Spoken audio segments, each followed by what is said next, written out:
It's like, yo, a lot of things happen I didn't like.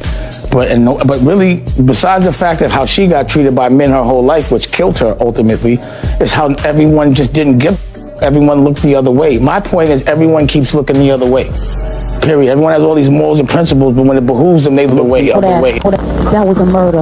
You know what I'm saying? That was a spiritual murder, whether people know it or not. Because God don't kill people. You know what I'm saying? Whether people know it or not. And I could go deep, but a lot of people I would have to really bring. So, what was really going on between Aaliyah and Beyoncé back in the late 90s? Rumors have circulated for years about tension behind the scenes, some even claiming that Beyoncé and her mother, Tina Knowles, felt threatened by Aaliyah's rising dominance in the music industry. It's impossible to talk about Aaliyah without wondering what her life and her career might have looked like if it hadn't been cut so tragically short. At the time of her passing, everything seemed perfectly aligned for her: the music, the acting roles, the global fame. Many fans still ask the same haunting question: if Aaliyah were still alive today, would she have been the one dominating the entire industry? Now, as old interviews of Aaliyah are going viral again, fans are noticing something unusual. Listening back, it almost sounds like she was already exhausted by the politics, the competition, and the quiet tensions brewing behind the scenes. And some believe those tensions involve none other than Beyoncé herself. Suddenly, a story that once sounded like simple fan speculation is starting to feel a lot more complicated. I want my legacy to be, what I want people to say when I'm long gone. I want people to look at me as a full-on entertainer and a good person. We've all heard it before: Beyoncé and Jay-Z, masterminds of media manipulation, rumored to be the leaders of a secret, almost cult-like club within the music industry. But is it just a conspiracy theory? Or is there something more to it, especially when multiple insiders, over the years, keep saying the exact same thing? They tell me Beyonce's a witch and shit like that, that we should be scared. Yeah, okay. Yeah, she's an Ifa. So when she wears her yellow, that's Oshun. Oh. Riches and beauty and love and all of that, which I can see why she's connected to Oshun. But yeah, so That's why some of the wildest rumors claim that Beyoncé and Jay-Z had to take Aaliyah out to protect their own rise in the industry. Look closely at the history between them and the comparisons. It all starts to feel a little too coincidental. Aaliyah hit the ground running. By the time she graduated high school, she had already scored 2 multi-platinum solo albums, Age Ain't Nothing But a Number and One in a Million, proving she was unstoppable. She was truly that music girl. Sure, Destiny's Child went on to become one of the biggest girl groups of all time, with Beyoncé as the breakout star, but there probably wouldn't have even been a DC without Aaliyah paving the way. She was the first female black teen to go platinum in the 90s, and that success gave labels the confidence to sign more black teen artists back then. Miss Aaliyah, how you doing, girl? It's so good to see you again. You too. She's just looking fabulous. Thank what are you you. wearing tonight? I'm wearing Gucci shoes, Gucci. Got a little Indian jewelry working. Oh, that is hot. All right. you. Now, you've been working it with these movies. Were you nervous? Very nervous, but I'm real happy. It's something I've wanted for a long time, so Yes. to finally make that transition, it's great. You're doing another movie this summer, right? Hopefully things work out. Everything Okay. will be rolling. That's So, yeah. great. There was something undeniable about Aaliyah that made her shine as an all-around entertainer. She was fashionable, she could act, she could dance, and her sultry, one-of-a-kind vocals set her apart. Even today, she remains the blueprint for aspiring female artists chasing the triple threat status. Her personality was magnetic. She didn't have to try, everyone was drawn to her, even Jay-Z, and that was very well documented. By the 2000s, while her music career was still thriving, Aaliyah transitioned into acting, starring in Romeo Must Die. The film was a commercial hit and a breakthrough moment not just for her, but for Jet Li as well. Around the same time, she attended a Jay-Z party, and it was clear she was the center of attention. In every picture, Jay-Z wasn't far behind. At the time, he had just scored a massive hit with Big Pimpin', and while everyone else came with a +1, he showed up alone, his eyes clearly set on Aaliyah. Sources told Daily Mail that Jay-Z made no secret of trying to get close to her. The chemistry was undeniable, they hugged, laughed, and seemed completely in sync. Damon Dash, Jay-Z's business partner, was dating Aaliyah at the time, so it raised eyebrows. But Jay-Z went after her anyway, without hesitation. Dash later admitted that Jay-Z was obsessed, infatuated even. Everyone seemed drawn to Aaliyah, and for good reason. Everybody was getting at Aaliyah, bro. Right.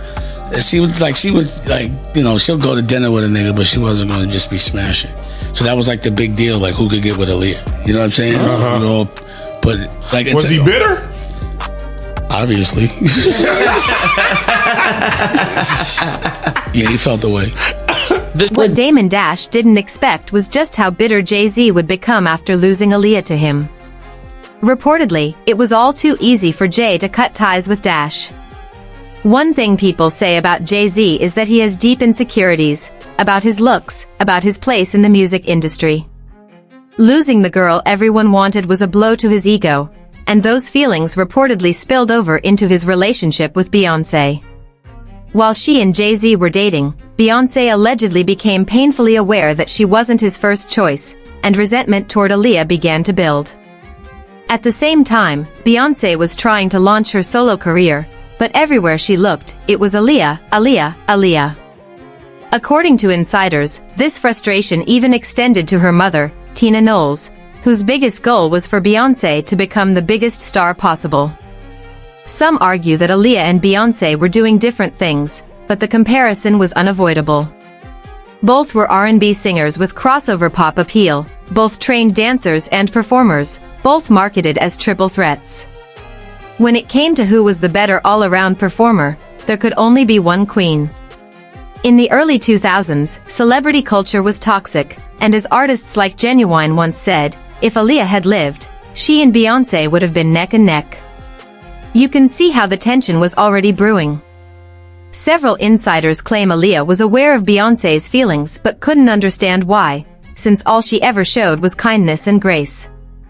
Aaliyah reportedly disliked the fact that Beyoncé was dating Jay-Z, someone closely tied to R. Kelly, who had caused her immense harm. To Aaliyah, Beyoncé sometimes came off as a mean girl pretending to be nice. Then came the infamous trip to the Bahamas. Aaliyah had arrived in Miami to shoot the music video for her single Rock the Boat, directed by Hype Williams. Everything was ready, the green screen, the set, the crew, but suddenly Hype insisted on moving the shoot to the Bahamas. Why? No one knows. Hype never gave a reason. Tragically, the people who might have known the real story died in the plane crash. Even more chilling, Hype wasn't supposed to be involved at all. Aaliyah's uncle, Barry Hankerson, had explicitly forbidden him from the project. Yet Hype managed to secure the position by going through Aaliyah's mother, Diane Houghton. Fate, timing, and decisions would collide with devastating consequences. Wondering if I had made a plan different, or if I had been there to the video shoot myself, if my sister had been there, if this person had been there or that person had been there, we could have helped to make a better decision on taking that airplane. So whose idea was it for her to go down to the Caribbean to shoot this? Hype Williams. Yeah, Hype was the director. Be very honest with you, I did not want to use Hype Williams, but there was a push from management, which is her mom, to do a video with Hype. I did not really want to work with Hype Williams. I regret that. If I could do it over again, I would not have worked with him. And I don't know where the video would have been shot. Would it have been still shot there or someplace else?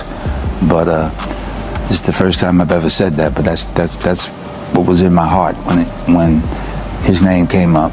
What raised even more suspicion was that Lenny Kravitz had offered Aaliyah a plane after she expressed discomfort with the transportation arranged for the shoot. But instead, Hype Williams took control of the flight, without explanation. Insiders point out a chilling detail. Everyone who worked with Aaliyah knew she hated flying. She always traveled with her brother or her mother. Yet, on this particular trip, none of her family members were on board. Was it just a coincidence? The timeline only deepens the unease. The video shoot was scheduled to wrap on August 26th, but they finished a day early. Aaliyah's team was packed and ready to leave that very same day. When she saw the plane, something didn't feel right, and she refused to go. But then, allegedly, sleeping pills were given to her, and she was knocked out and carried onto the plane. In that moment, she had no idea that her last moments on Earth were upon her. When she actually saw the plane, she, we had the Blackberries, and she said, "I don't like this plane." And I was like, "Well, don't get on it." And she was like, "Well, I got to because I got work to do." She got on the plane, and she always had a very serious fear of planes in general. So she had to overcome a fear to get on that plane on the way there. But what I was really more tight about was that I had heard that Lenny Kravitz had offered her a jet, and that Hype had took the jet. So that's what really pissed me off about the situation when I heard about that. After her tragic passing, it seemed like everyone somehow benefited. Her uncle, Barry Hankerson, reportedly received $90 million from a life insurance policy taken out just 4 days before her death. Even her record label saw a boost. Her music suddenly became more valuable after she was gone. Some argue that Beyoncé may have been the one who gained the most. After Aaliyah's passing, Beyoncé finally broke free from comparisons and shone brighter than ever. The internet has weighed in too. Aaliyah was natural, Beyoncé was engineered. Both undeniably talented, but in very different ways. And some say Aaliyah may have sensed it all before it happened. It's heartbreaking to consider, if Aaliyah were still alive today, would Beyoncé be as dominant in the industry as she is? Many fans believe the answer is no. And when so many voices are saying the same thing, it's hard to ignore. Now I want to hear from you. What do you think about all of this? Sound off in the comments, hit that like button, and don't forget to subscribe. I'll see you in the next video.